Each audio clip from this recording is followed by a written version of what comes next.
a envie d'avoir des nouvelles de Kylian Mbappé, vous pouvez nous en donner?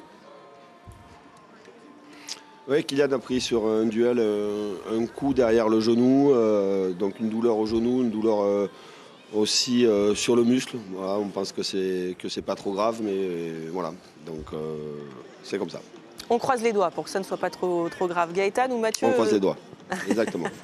Sur le contenu du match, Mathieu? Oui, Christophe, est-ce que tu as un peu moins de 15 jours d'un match important? Alors, tu auras l'OM la semaine prochaine déjà, et puis tu as le Bayern, c'est-à-dire que là, l'intensité va encore s'élever. Est-ce que tu es satisfait? Tu avais parlé depuis les dernières semaines. Oui, Monaco aussi qui arrive, il y a un bon mois de février. Tu avais parlé justement ces dernières semaines, aussi. Un manque d'intensité de ton équipe. Est-ce que ce soir, tu l'as retrouvé un petit peu? Oui, on a retrouvé un petit peu.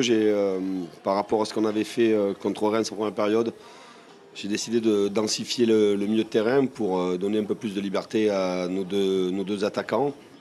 Et voilà, j'ai trouvé à la fois d'assez bonnes relations techniques au bout de 10 minutes. Au départ, on a eu beaucoup de déchets techniques, mais il y a eu aussi beaucoup de rythme dans la récupération du ballon, dans cette capacité à faire en sorte de récupérer le ballon très tôt. Il fallait gérer évidemment l'espace dans le dos de la défense, parce qu'ils ont à la fois avec TJ Savanier un bon pied, une bonne vista et de la vitesse.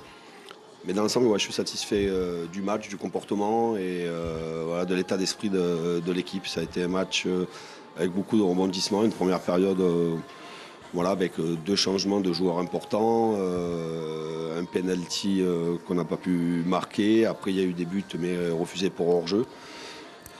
Voilà, mais après, voilà, c'est quand même un bon résultat et voilà, j'ai aimé la manière dont l'équipe s'est exprimée. Rassuré par l'état d'esprit. Dernière question, Christophe.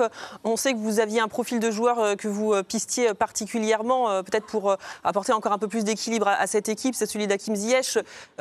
Comment faire sans, finalement, après cet échec de ce transfert? Bon, pour le profil, je vous montre le mien. Belle pirouette. Non, oui, on avait...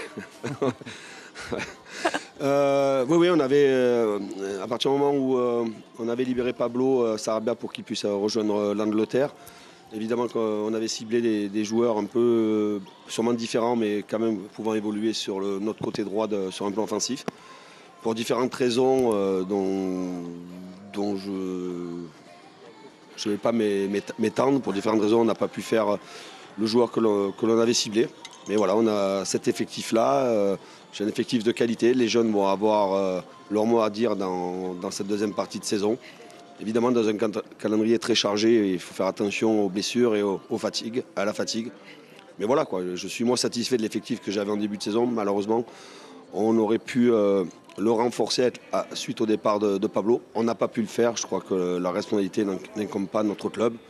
C'est comme ça. C'est la vie et on regarde devant.